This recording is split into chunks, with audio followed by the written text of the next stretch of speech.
Lideramos el camino de la opinión pública y buscamos que la cultura del debate alcance consensos y soluciones a los problemas de nuestro país.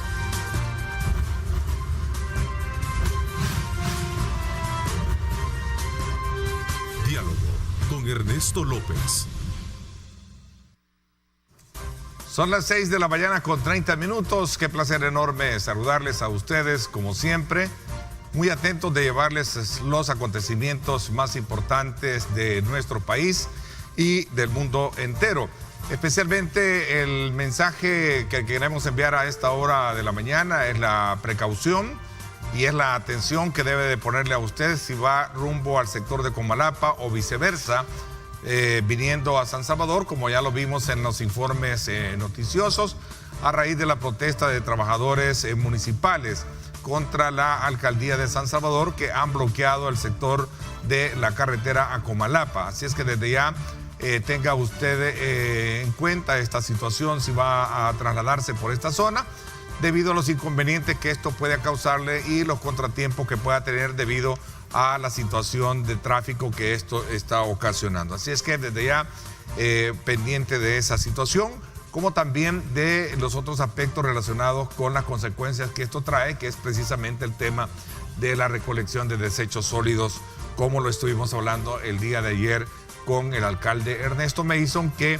continúa denunciando este segundo bloqueo, precisamente hacia el relleno sanitario, lugar donde los camiones recolectores de basura de la alcaldía de San Salvador depositan los desechos. Así es que es un tema que sin duda alguna sigue para seguir siendo discutido. Pero en esta primera parte del programa me da muchísimo gusto presentarles a ustedes al doctor Nelson García, un destacado abogado de la República, a quien quiero darle la más cordial bienvenida, y a quienes hemos invitado a él y también a Eduardo Escobar, director ejecutivo de Acción Ciudadana, para hablar acerca de esta iniciativa presentada ya el fin de semana con la conformación de la comisión para estudiar la reforma constitucional y algunos aspectos determinantes alrededor del tema. Doctor Nelson García, bienvenido, qué gusto tenerlo acá en el programa. Muchas gracias, Ernesto. Lo primero, déjeme reiterarle mi alegría por su recuperación de un trance que es sumamente difícil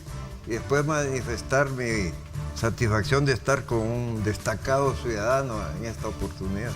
Así es, en efecto, Eduardo Escobar, también me da muchísimo gusto tenerte acá con nosotros esta mañana. Buenos días, Ernesto, gracias por la invitación y me sumo a al beneplácito del doctor por su recuperación y igual un gusto compartir con usted. Muchas gracias. Bueno, el día de ayer, por cierto, en una intervención este fin de semana, uno de los actores importantes dentro de la presentación de esta comisión especial que busca plantear una reforma, un estudio de reforma a la Constitución, como es el caso del doctor Fabio Castillo, él hacía mención, y no sé si lo tenemos listo, producción, este video, para poder de alguna manera poner en perspectiva el inicio de esta discusión. Él hablaba, lo que tenemos hoy en día es una Constitución que fue hecha en un tiempo de guerra y en un tiempo de guerra civil, decía.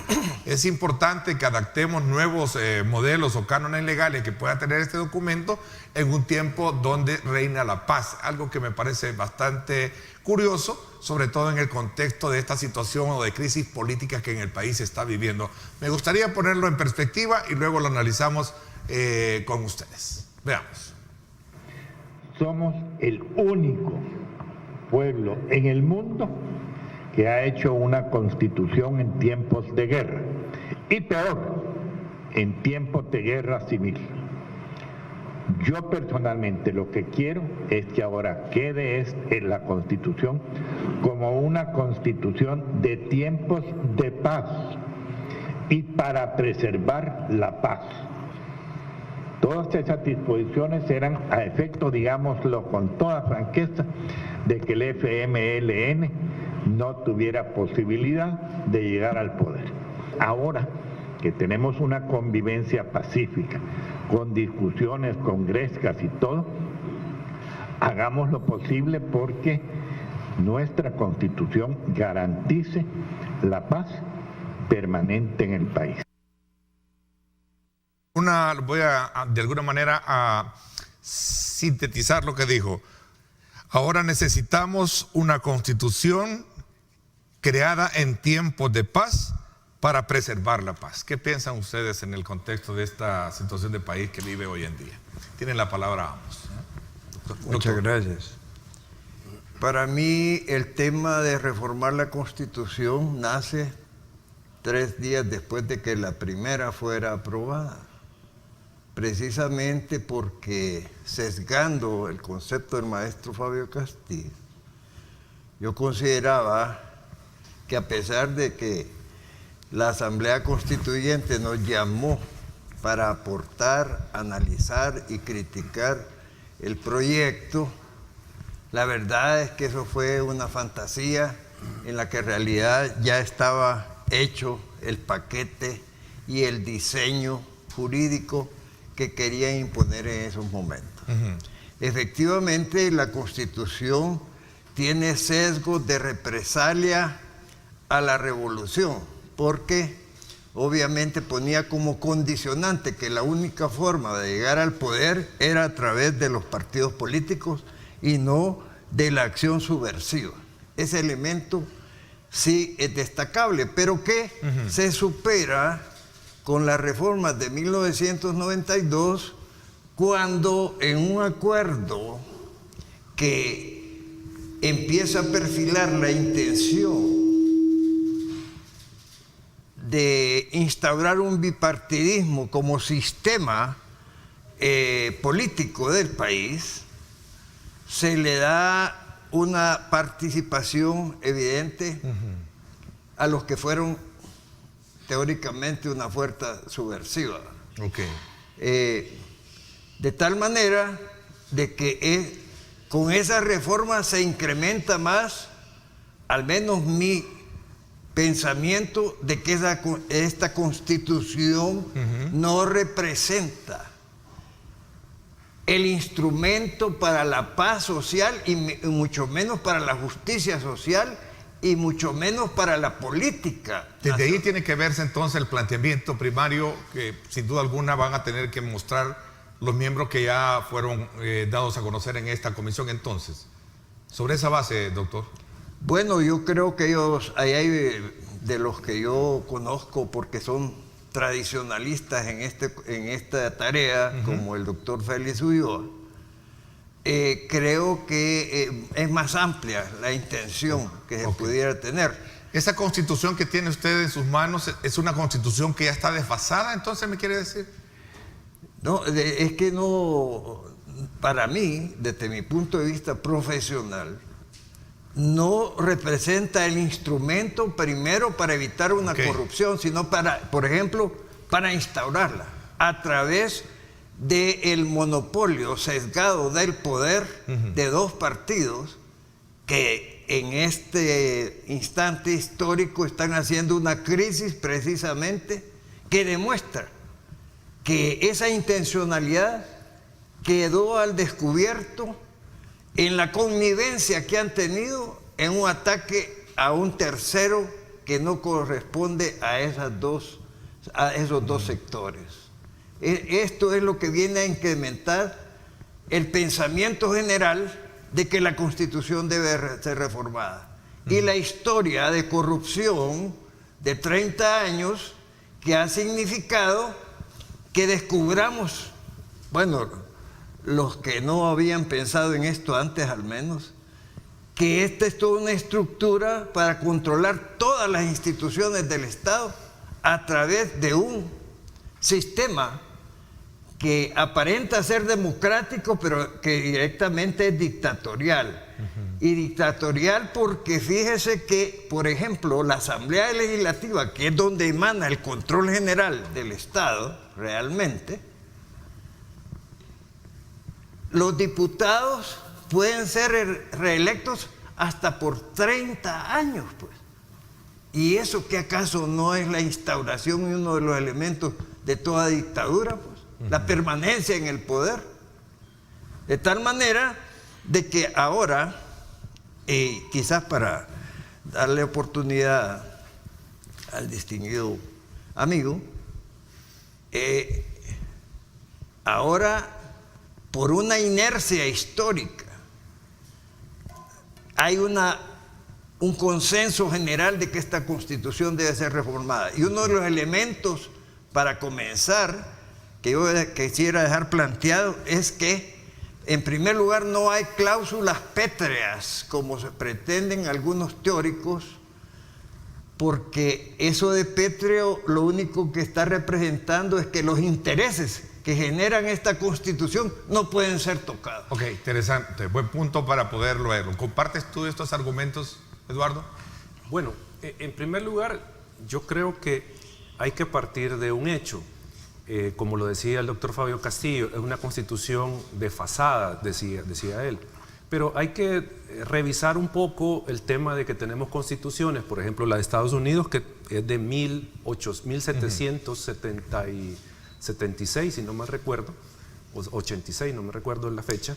O sea, es una constitución que tiene casi 200 años. Sí. Nosotros vemos constituciones en Europa, que igual la mexicana, por ejemplo, de 1915, y que ha sufrido un par de reformas. O sea, el tema de la longevidad de la Constitución creo que no tiene que ser a priori un parámetro para decir hay que reformarla. O sea, tenemos constituciones que son, digo, con mucho más tiempo de vigencia y que todavía regulan adecuadamente la vida en sociedad.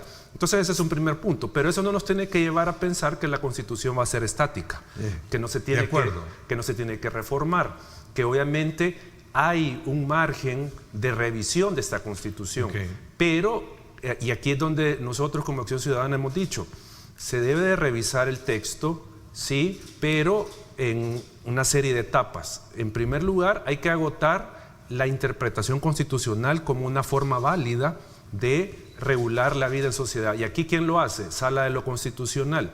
Puede ser cuestionable, pero digamos ese es un camino que nosotros vemos que todavía no se ha agotado. ¿Por qué? Porque cuando el texto, como es muy genérico y probablemente no da un margen aparentemente para tutelar ciertos derechos o para entender ciertas atribuciones de los órganos, por la vía de la interpretación constitucional que hace la sala, uno puede derivar ciertos principios, ciertos derechos que no están expresamente en el texto y no necesitan reformarse.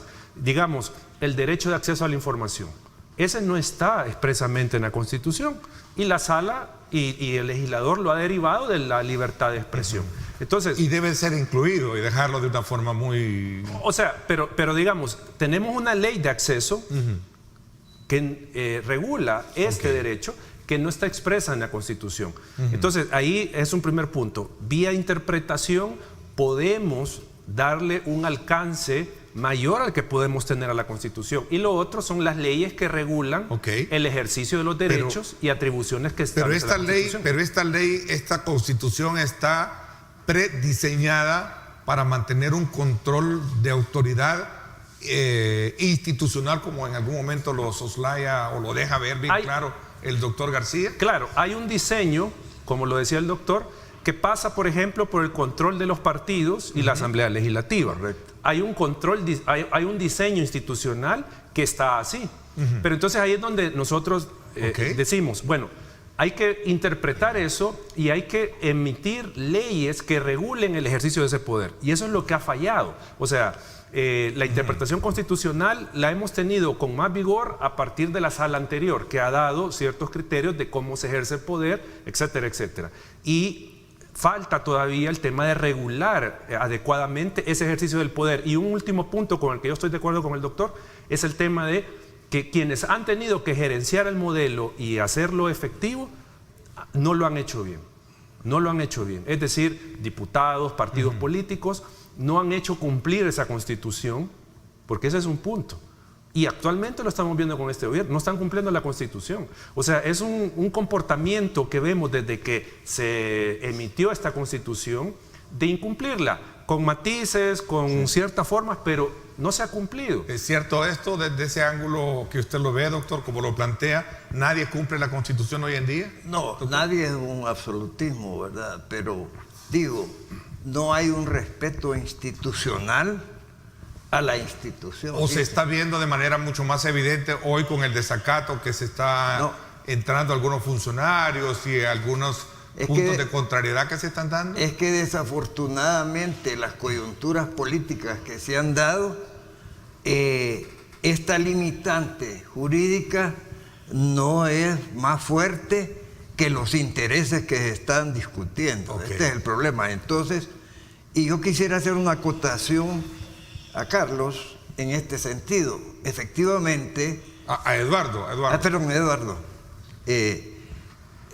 Efectivamente, la interpretación de la Constitución es un elemento modificativo o que amplía muchas veces los conceptos aquí contenidos.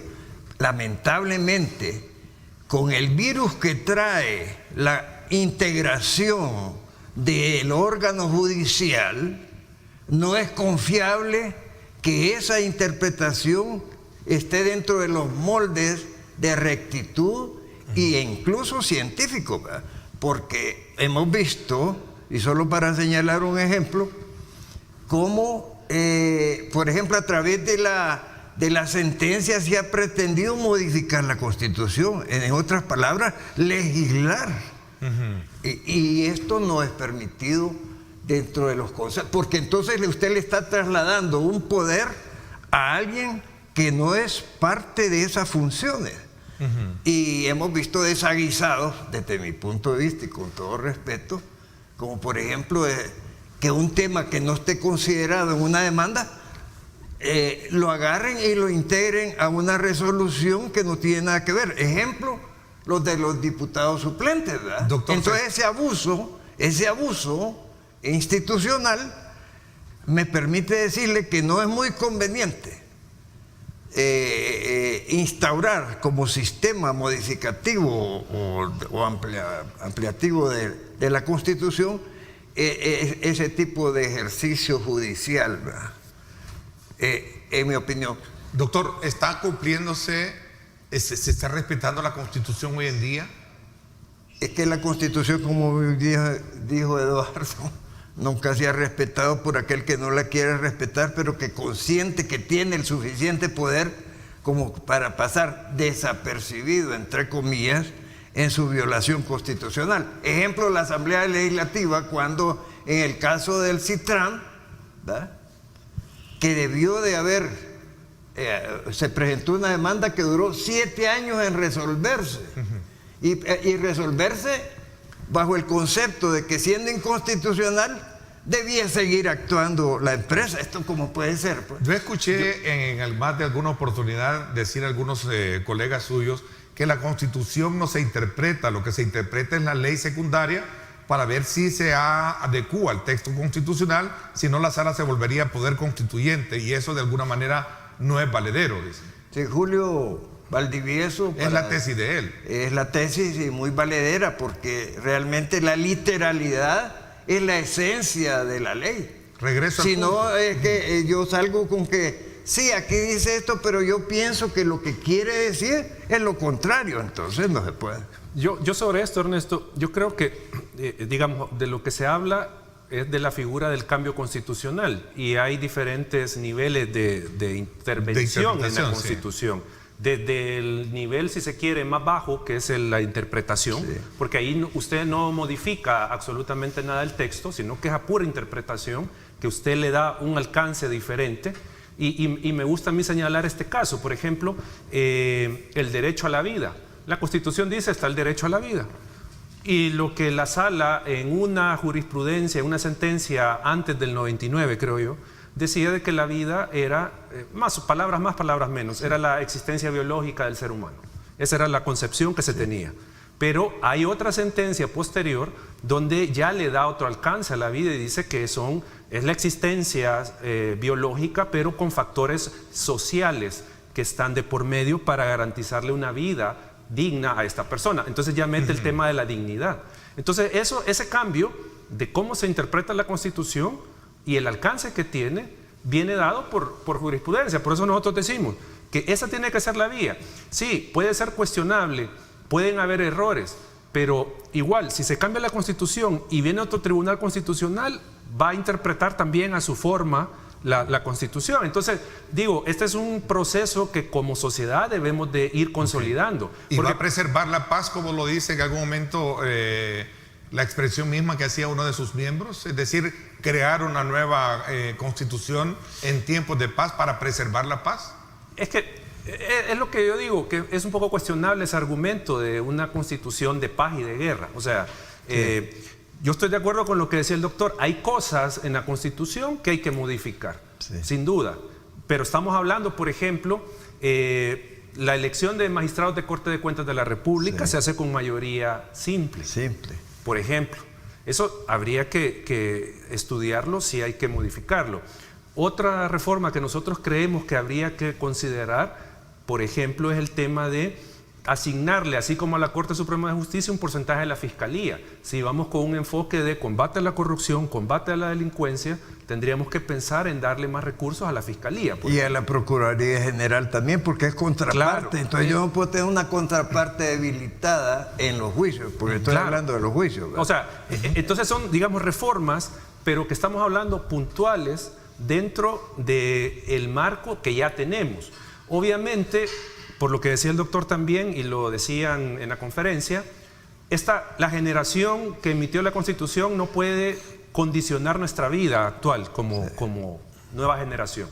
O sea, obviamente, y ya cuando pasa eso, que las realidades de aquel momento no se adecúan a las actuales y que ya el texto no se puede, vía interpretación ni reforma parcial, adecuar a las realidades, es que hay que pensar en una nueva Constitución, ¿verdad? Y es que, Eduardo, entiendo que usted es abogado también, ¿verdad?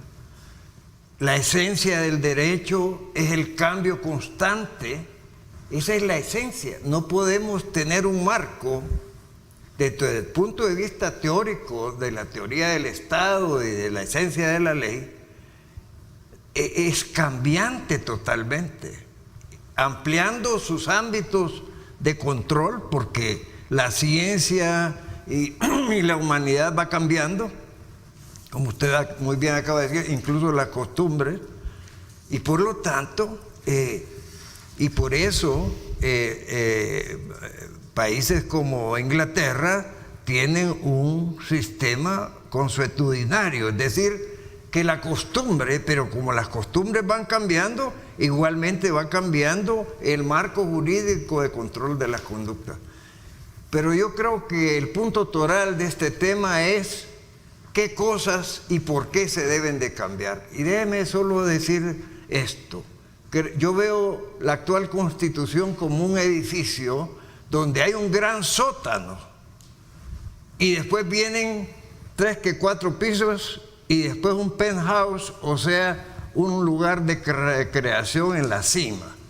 En el sótano está la mayoría del pueblo que no se entera qué está pasando ahí arriba y solo sufre las consecuencias del poder en ese sótano.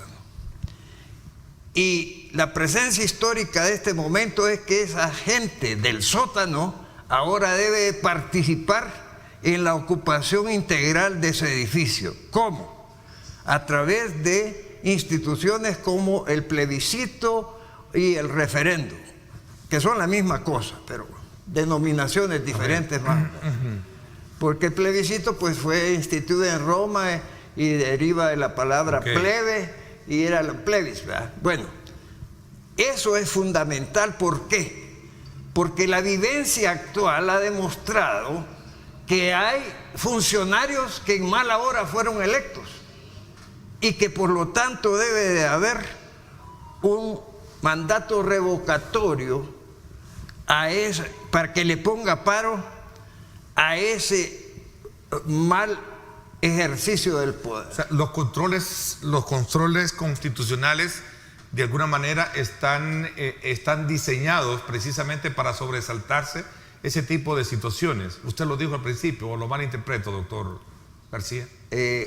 Repítame, pero no. Cuando usted hablaba de que todo el diseño que se tenía de la Constitución actual fue precisamente para poder tener el control. Ah, sí, correcto.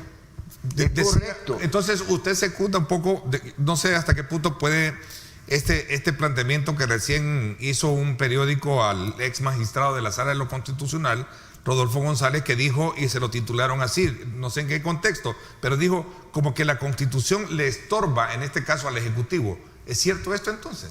No, no es que le estorbe al Ejecutivo. Es que lo que le estorba al Ejecutivo es ese anquilosamiento, esa petrificación de quienes se oponen a los cambios. Eso es un estorbo. Es un estorbo manifiesto en sus acciones, porque en otras latitudes, y como muy bien dijo Eduardo, en otras latitudes más civilizadas y con más vigilancia de la comunidad sobre el ejercicio del poder, hay entendimientos que ponen en primer lugar los intereses del bien común en lugar de los intereses partidarios. Pero en la política criolla hay cosas tan elementales como pensar que si él hace algo bueno y con éxito me va a perjudicar a mí cuando yo quiera competir con él. Entonces yo debo de tratar de evitar que él tenga éxito. Esa es la regla de oro de esta política criolla, y lo hemos visto en un problema que ofende a la inteligencia y que ofende a la historia. ¿Por qué? Porque teniendo entre manos la vida y la muerte de la comunidad, nos hemos dedicado a hacer telarañas que estorben la pureza de las acciones políticas. Este es el problema. Y por eso es que se han engrifado las mentes y las actitudes. Y entonces hay un odio entre hermanos, entre ciudadanos que concurren a los actos espirituales y cuya presencia estoy seguro que ofenden a Dios, porque entonces se me viene a la mente aquella frase del Evangelio que le dice: sepulcros blanqueados de hipócritas, con una actitud quieren darle referencia a la divinidad y con otra matan al hermano. Eduardo, ¿qué piensas? Con unas cosas que dijo el doctor. ¿Crees tú que la Constitución actual estorba al Ejecutivo? Yo creo que sí. Las reglas, yo estoy de acuerdo con lo que dice el doctor, que hay reglas que se han implementado mal y se han abusado de ellas. O sea, yo en eso estoy de acuerdo. Nosotros, por ejemplo, como organizaciones siempre hemos señalado, por mencionar un caso, la deficiencia de las elecciones que hace la Asamblea Legislativa, que siempre es por cuota, siempre por interés partidario y nunca ha sido por real interés de nombrar a las mejores personas dentro de los cargos en esta institución. Ese es un vicio que ha estado ahí, pero ojo, ese vicio va a continuar esté o no esté esta Constitución. ¿Por qué? Porque estamos hablando, y lo que decía el doctor, es un tema de cultura política. Sí. La cultura política nuestra, con un gran acento autoritario, no va a permitir que ninguna constitución, que ninguna ley funcione adecuadamente mientras no se haga un cambio cultural a nivel de cultura política. ¿Y estas reformas y estos cambios deben de venir del Ejecutivo o de otros sectores como en algún momento se plantea? Ese creo que es un punto importante, Ernesto, porque digamos, para la ciudadanía que nos escucha y que no ha estudiado leyes o que no ha leído la Constitución, cualquiera de los dos casos, la iniciativa solo le corresponde a 10 diputados de la Asamblea Legislativa para proponer una reforma. Pero esto no implica que el Ejecutivo no pueda hacer su estudio, o sea, lo puede hacer, pero no es vinculante. Eso lo dejó bien en claro el vicepresidente. Claro, pero no es vinculante. Lo que estamos haciendo nosotros es dando un paso adelante para plantear un estudio. Al final es la Asamblea quien aprueba todo. Ellos pueden estudiar, tener un paquete de reformas, allá el partido político que las haga propias y que sus diputados la impulsen. ¿Ya? Pero aquí creo yo que la discusión también de fondo es que hay que ver con qué intención se promueve la reforma y quién la promueve. Entonces eso es lo que nos despierta a nosotros una serie de dudas de las intenciones de esta reforma. Y decimos dudas por las intenciones, por algunas cosas que ya se comenzaron a escuchar, y dudas también de quién la propone. O sea, si yo soy alcohólico, por ejemplo, no le voy a venir a decir a alguien, mire, no tome. O sea, si yo tomo. Entonces, es un poco contradictorio el hecho de que el Ejecutivo esté queriendo reformar la Constitución, supuestamente para mejorar el sistema democrático, cuando ellos han sido constantemente han estado constantemente atacando la Constitución, desacatándola, etcétera, etcétera. O sea, y esto no quiere decir que los anteriores gobiernos y partidos no lo han hecho, porque también lo han hecho. Pero digo, proponer un cambio mayor en la Constitución cuando uno ve con hechos de que les estorba, uno lo que puede pensar es que lo que quieren es rebajar de alguna manera controles o ponerla ad hoc a lo que yo necesito. Y ese es el problema, porque si bien yo creo que hay un consenso con el doctor que hay cosas que hay que modificar, Sí. pero ¿modificar para qué? ¿Para hacer más efectivo el sistema democrático o para concentrar poder? ¿Hay que reformar para controlar el poder político de mejor manera? ¿Hay que hacerlo? Sí, pero no para, como digo, aligerar controles y tener de esta forma capturado más fácil el Estado. Okay. Porque eso es lo que hemos visto, a pesar de que está esta separación de poderes y estos controles, lo que hemos visto a lo largo del tiempo es una captura del Estado por determinados partidos. Hay muchos mitos y muchos díceres alrededor de la discusión planteada, y por esa razón me aboqué con una entrevista con el vicepresidente para dilucidar todas esas, cosas que habían en el ambiente o dudas que habían en el ambiente. Por ejemplo, el tema de la reelección. Él decía de que no, pues es un tema que ahí está, pero que no se está manejando como tal. Y otros aspectos que han estado también contemplándose en esta discusión. Las cláusulas pétreas las rompió la sala anterior al interpretar el artículo 85 al permitir candidaturas no partidarias. Es otra de las tesis que plantea nuestro buen amigo Julio Valdivieso. O sea, aquí hemos tenido de todo. Sí. Voy a hacer una pausa y le doy la palabra, doctor, para que sigamos con este tema. Sí, gracias. Vamos a la pausa. Gracias por estar con nosotros.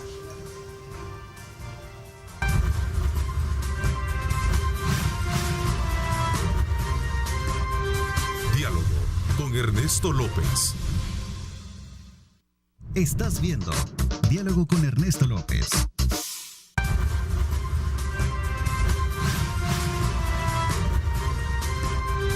Diálogo con Ernesto López. Son las 7 de la mañana con 3 minutos. Nuevamente, gracias por estar con nosotros. Doctor, había quedado a darle la palabra. Sí. Dígame.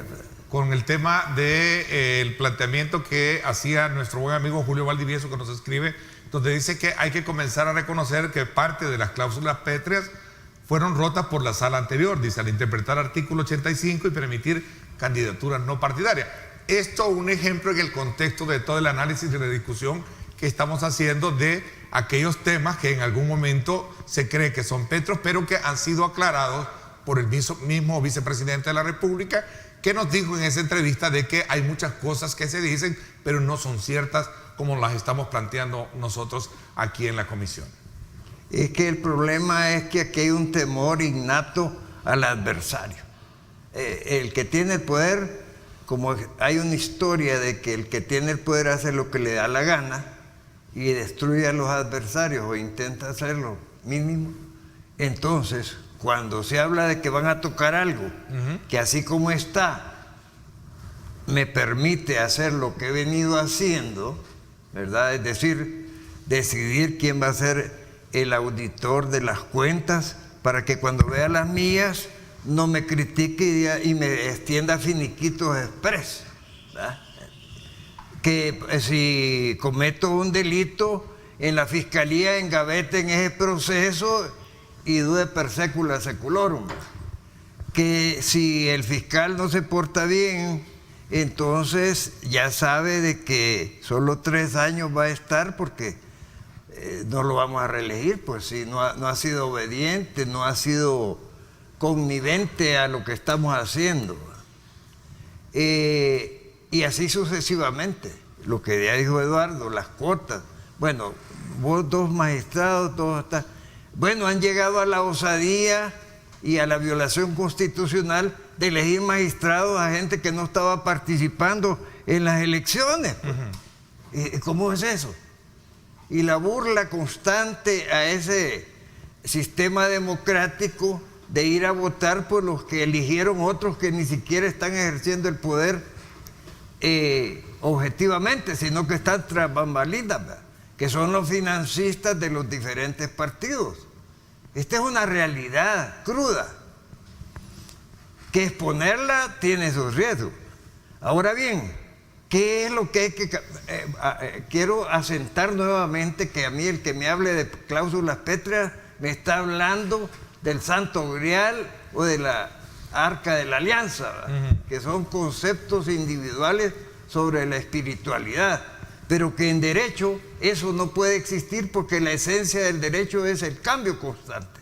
Entonces se han inventado, y solo le voy a demostrar por qué no puede existir una cláusula pétrea, a menos que me demuestren que vino otro Moisés y les entregó estas divinas disposiciones.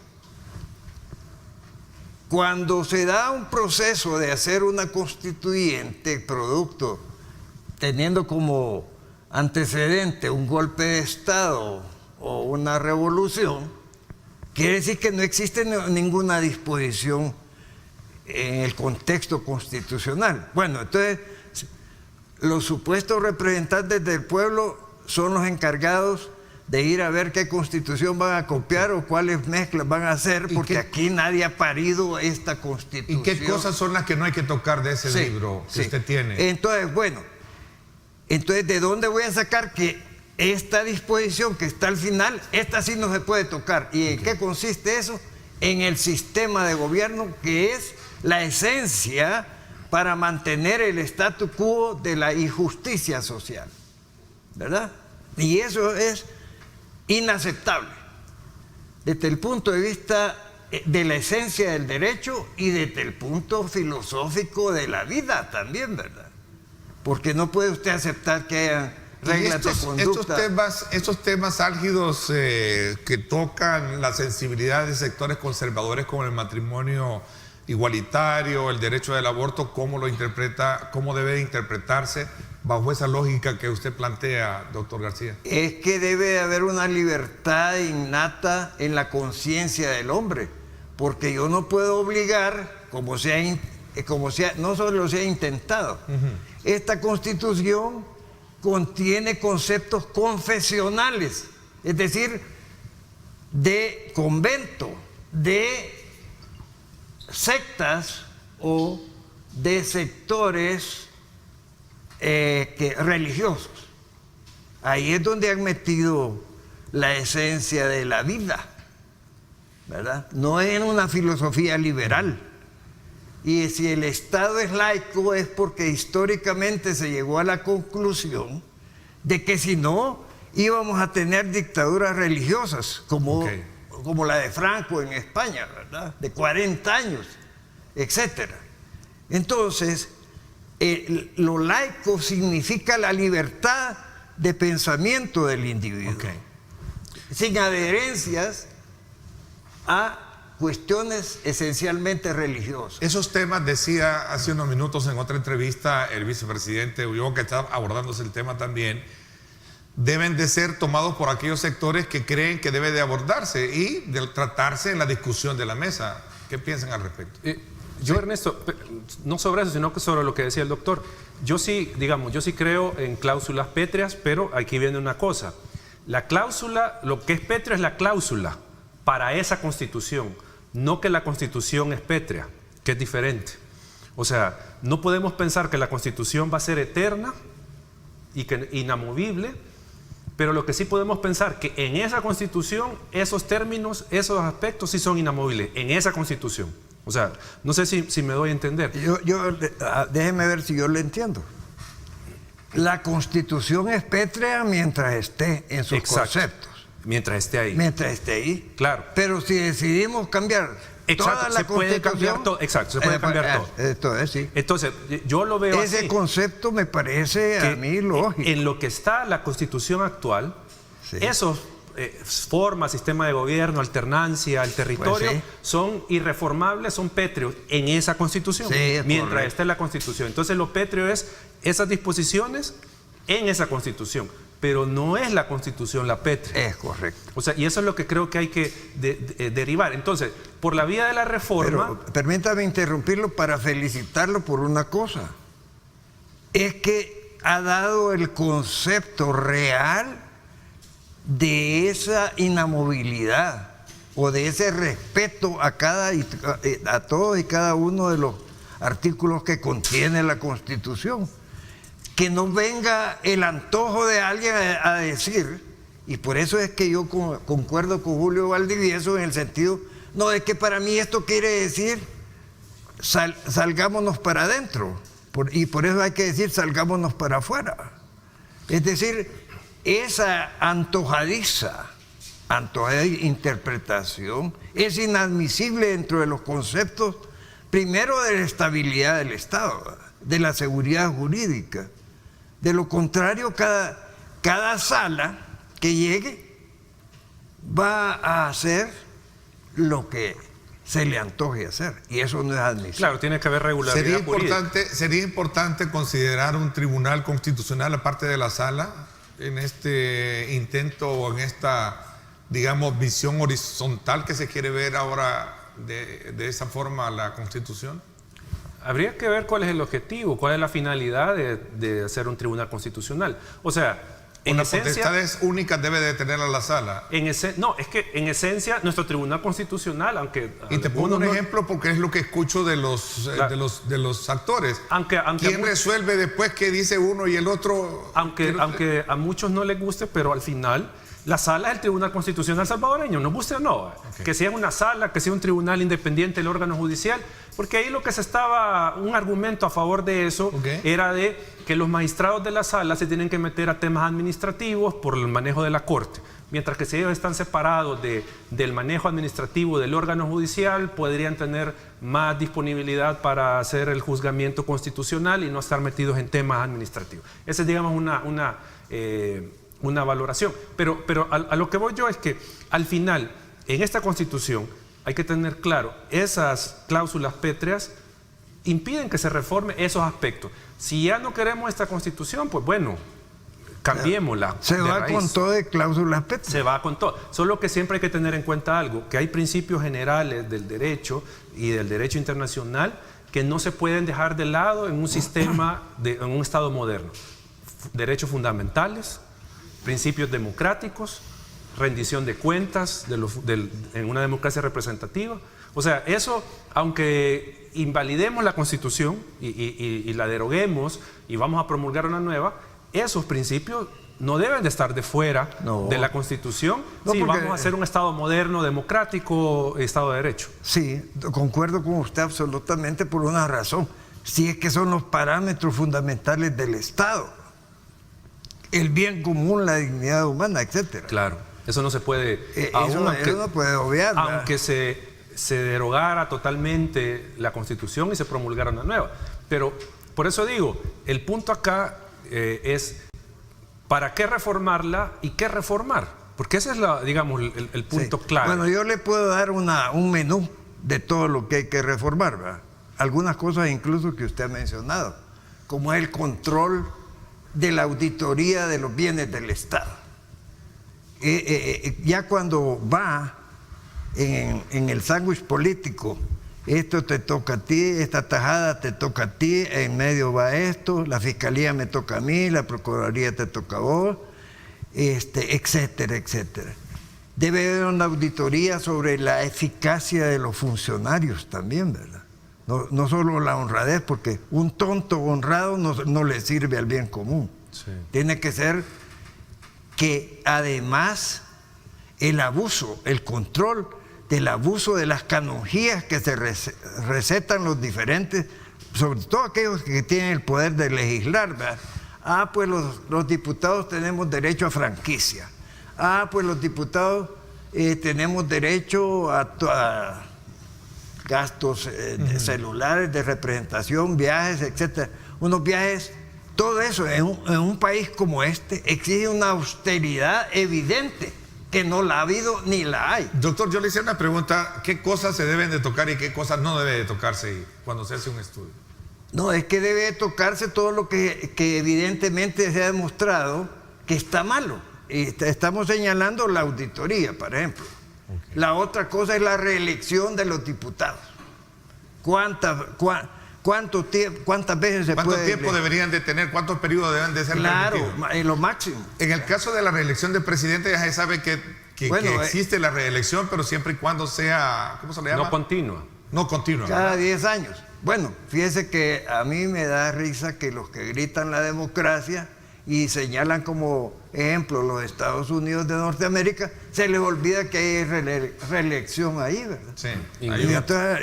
Y entonces, ¿cuál es el problema? No, el problema es... Es que tal vez ahí, doctor, perdone, tal vez el tema de nuestra tradición autoritaria en nuestra región, pues, o sea, que, digamos, en Estados Unidos alguien se reelige, terminan sus 2 periodos y no está pensando en regresar al poder. Mientras que acá nuestra experiencia nos ha dicho de que no es así. Entonces yo creo que esa es, digamos, una diferencia, el contexto. Por eso hay una frase que no puedo mencionar en público que dice que el que es tal cosa vuelve, ¿verdad? Entonces... Sí. Pero, ¿la que vuelve? Sí. El punto es que hay contradicción, porque no hay conceptos. Si es que, mire, esto viene a ser como una especie de manto de requisito para el control real de la economía, que Platón decía que el hombre era un animal político, y ahora la teoría es que el hombre es un animal económico, y lo ha demostrado y lo sigue demostrando pues la historia de los que leen. ¿Por qué? Porque todo está basado, el mundo y el poder, en la base económica. Las grandes guerras han sido por razones económicas. Los grandes conflictos actuales son por razones económicas. Nunca son por razones de la dignidad de la persona humana. O porque queremos ser, como decía Roberto Carlos, civilizados como los animales. Porque los animales no matan por gusto. Y una sociedad como esta, que ha sido ejemplo de una delincuencia desatada e incontrolada, y que, como paradoja, al ver que se está controlando, en lugar de alegrarnos, nos resentimos y le buscamos un defecto y queremos mancillar las acciones. Lo único que hacemos es un distanciamiento. Voy a la última pregunta con la cual quiero cerrar este tema. ¿Tenemos a los actores idóneos para poder establecer una nueva constitución, o de alguna manera encaja aquel planteamiento que he venido diciendo y que lo recogí de alguien que dijo: yo creo que el país no está en la capacidad, por los actores que tenemos hoy en día, que todos están enfrentados, todos están peleados, para poder hacerla? Esto es como darle a una cantidad de diablos la oportunidad de hacer una nueva Biblia. ¿Qué piensa usted, doctor, de esto? Me dice a mí, ¿sí? Yo le digo lo siguiente: el problema es que los diablos somos mayoría en estos momentos, porque somos el 97 o 98% que estamos alineados en ese objetivo. Y si es cierto ese concepto sociológico de que el soberano es el pueblo, entonces lo que hagamos, para bien o para mal, está justificado desde el punto de vista filosófico, político y económico. Porque sin esa base de sustentación económica no puede existir el Estado. Y sin esa base de consistencia de voluntades tampoco puede estar manejado por un 3% o por los mismos de siempre o por lo mismo de siempre el destino de este país. Eduardo, igual el tiempo prudencial, porque claro, fue el tiempo. Nosotros el problema que vemos, más allá de que haya necesidad de hacer algunas reformas puntuales para controlar más el poder, es que quienes están impulsando la reforma tienen pocas credenciales democráticas. O sea, han ejercido el poder no democráticamente, y eso es lo que nos genera, digamos, una contradicción y un poco no un poco, escozor de que se esté promoviendo esto. O sea, ese es, digamos, el punto. Obviamente no voy a decir que si la promoviera Arena, el FMLN, todo bien. No voy a decir eso. Pero al menos nosotros vemos que estos partidos han tratado por momentos de cumplir un poco la regla. No la desconocen, aunque no la quieran cumplir, pero no la desconocen. Pero en el caso del actual gobierno, sí vemos que quieren romper totalmente con la regla.